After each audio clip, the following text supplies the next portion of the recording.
അങ്ങനെ ഞാൻ കുറച്ച് ദിവസം കൃപയുടെയും കുഞ്ഞിൻ്റെയും കൂടെ ഒക്കെ ആയിരുന്നേ. അപ്പോൾ ഇന്ന് ഞാൻ വീട്ടിലോട്ട് മടങ്ങി പോവാം. അതിനു മുമ്പ് ആലപ്പാട്ട് വരെ പോകണമെന്ന് ഭയങ്കര ആഗ്രഹമായിരുന്നു. അങ്ങനെ കുറേ ദിവസത്തെ ആഗ്രഹങ്ങൾക്ക് ശേഷം ഇന്ന് ആലപ്പാട്ട് പോവുകയാണേ. അപ്പം ഞങ്ങൾ എല്ലാവരും കൂടെ പോകാമെന്ന് തീരുമാനിച്ചു കേട്ടോ. ഇത് കഴിഞ്ഞ് സാറ്റർഡേ എടുത്തൊരു വീഡിയോ ആണേ. അപ്ലോഡ് ചെയ്യാൻ പറ്റിയില്ല കേട്ടോ, അതുകൊണ്ടാണ് ഇപ്പോഴും അപ്ലോഡ് ചെയ്യുന്നത്. ഒരുപാട് വട്ടമായി പോകാൻ ആഗ്രഹിക്കുന്നു, സാഹചര്യം അനുകൂലമല്ലാത്തതുകൊണ്ട് പോകാൻ കഴിഞ്ഞിട്ടില്ല കേട്ടോ.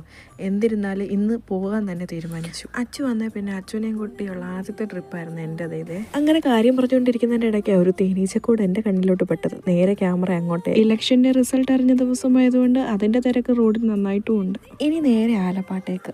ഇതുപോലുള്ള കടകൾ രണ്ട് സൈഡിലും നിൽക്കുക, നല്ല രസമുണ്ട് കാണാൻ കേട്ടോ. പ്രത്യേകിച്ച് ഞങ്ങൾ ജ്വല്ലറീസ് ഒന്നും ഉപയോഗിക്കാത്തത് കൊണ്ട് സ്ലൈഡ്, ക്ലിപ്പ് അങ്ങനെയുള്ള കാര്യങ്ങളാണ് കേട്ടോ ഞാൻ കൂടുതലും എടുക്കാറേ.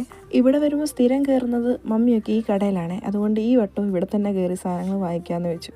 അപ്പുകുട്ടനുള്ള ടോയ്സും സ്ലൈഡും ക്ലിപ്പും ഒക്കെ ഞങ്ങളും വാങ്ങിച്ചു കേട്ടോ. ഇതൊക്കെ എൻ്റെ കണ്ണിൽ ജസ്റ്റ് ഒന്ന് കുടുങ്ങിയെന്നേ ഉള്ളൂ, വാങ്ങിച്ചില്ല കേട്ടോ. ഇത്രയും ടോയ്സിൽ എനിക്കൊരു യൂസ്ഫുൾ ആയിട്ട് തോന്നിയത് ഈ ഒരു ഫാനായിരുന്നേ. പിന്നെ അച്ചുക്കുട്ടൻ ഒരു ടോയും വാങ്ങിച്ചു അവൻ്റെ ക്രാഡിലേൽ ഇടാൻ വേണ്ടി. ഇനി നേരെ വീട്ടിലോട്ട്. അപ്പുക്കുട്ടനെ ദാഹിക്കുന്നെന്ന് പറഞ്ഞ് സൈഡിലൊന്ന് വണ്ടി ഒതുക്കിയതാണ്. അങ്ങനെ അവരെന്നെ വീട്ടിൽ കൊണ്ടാക്കിയിട്ട് തിരിച്ചു പോകുന്നൊരു ഭാഗമാണേ. അപ്പം ശരി, ഇനി നാളെ കാണാമേ.